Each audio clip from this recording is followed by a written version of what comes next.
आज इंफ्रास्ट्रक्चर के क्षेत्र में, रेलवे के क्षेत्र में, पावर के क्षेत्र में, एयरपोर्ट के, आज जब आते हैं तो एक बड़े उपहार बिहार को देते हैं। ये नहीं कि पूंजी गुजरात में फले फूले और बिहार का श्रमिक अलग अलग नामों के ट्रेन के साथ जा करके वहां श्रम की आपूर्ति करे। माँ भारती के धरती पर जन्म लेने वाला किसी भी जाति, धर्म, क्षेत्र, भाषा का हो, सिंदूर के सम्मान में हमेशा प्रधानमंत्री जी के साथ खड़ा रहेगा। कृषि संकल्प अभियान देश के प्रधानमंत्री माननीय नरेंद्र मोदी जी का जो है, आज देश के कृषि मंत्री उड़ीसा से शुभारंभ कर रहे हैं।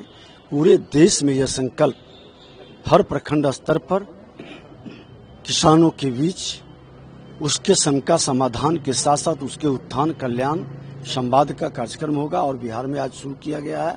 और ये एक नए दूरगामी असर कृषि विभाग के विकास पर पड़ेगा।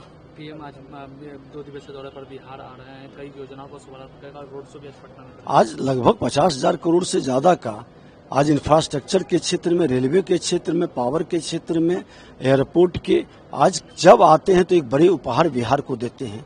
और देश के प्रधानमंत्री नरेंद्र मोदी जी बिहार पर, विकसित बिहार का जो उन्होंने संकल्प लिया है उसको साकार कर रहे हैं और विकास की गति बढ़ रही है। हर बिहारी गौरवान्वित है और बिहार में उनके स्वागत के लिए हर बिहारी खड़ा है। बिहार बदल रहा है। प्रधानमंत्री जी डबल इंजन की सरकार, आज प्रधानमंत्री मुख्यमंत्री दोनों के समन्वय से बिहार के कई क्षेत्र आज अलग अलग नए रूप में विकास की गति को स्पष्ट चिन्हित कर रहा है, दिखा रहा है। ऑपरेशन सिंदूर को लेकर पूरे पट्टे में पोस्टर लगाए गए हैं। देखिए, निश्चित तौर पर ऑपरेशन सिंदूर ये सिर्फ ऑपरेशन नहीं था, ये भारत के मां बहनों की, हमारी शक्ति के सिंदूर पर चोट करने वाले को एक जवाब था। और जो भी सिंदूर से खिलवाड़ करेगा, चाहे वो आतंकवादी हो, उग्रवादी हो, अपराधी हो, मानवता का दुश्मन हो, उसको मिट्टी में मिलाने का प्रधानमंत्री का संकल्प हर भारतीय साकार करेगा। और माँ भारती के धरती पर जन्म लेने वाला किसी भी जाति, धर्म, क्षेत्र, भाषा का हो, सिंदूर के सम्मान में हमेशा प्रधानमंत्री जी के साथ खड़ा रहेगा। विपक्ष के लोग वो सवाल कर रहे हैं ऑपरेशन सिंदूर को लेकर, आज भी ये आरजेडी सवाल कर रहे हैं। देखिए, आरजेडी के लोग पूरी तरह से अराजकता का शिकार है। न कोई उनके पास विजन है, न कोई नीयत साफ है, न नीति कोई सफल हो रही है। मेरा सीधे तौर पे कहना, हमने तो लोकार्पण 2015 में भी देखा था, वो बोली भी देखी थी जिसमें बिहार का उपहास उड़ाया गया था। इतना दूं कि उतना दूं, बोलो तुमको कितना दूं। किसी भी स्टेट और सेंटर का रिलेशन मतलब ये नहीं है कि आप बादशाह हैं और बाकी लोग हरकारे हैं, गुमाश्ते की तरह आपके समक्ष। सबसे बड़ी चुनौती बिहार के समक्ष में है नौकरी को लेकर के। प्रधानमंत्री जी, उसके लिए किन नेटवर्क्स को आप एक्टिवेट करना चाहते हैं? दूसरी चीज, जो नजर आपकी गुजरात के लिए है वही होनी चाहिए। ये नहीं कि पूंजी गुजरात में फले फूले और बिहार का श्रमिक अलग अलग नामों के ट्रेन के साथ जा करके वहां श्रम की आपूर्ति करे। बिहार अब इस पर विराम चाहता है। और तीसरी चीज, विशेष राज्य का दर्जा। प्रधानमंत्री जी, आपकी जुबान से भी निकला था वंस अपॉन ए टाइम, आज उसको कार्यान्वयन कर दीजिए।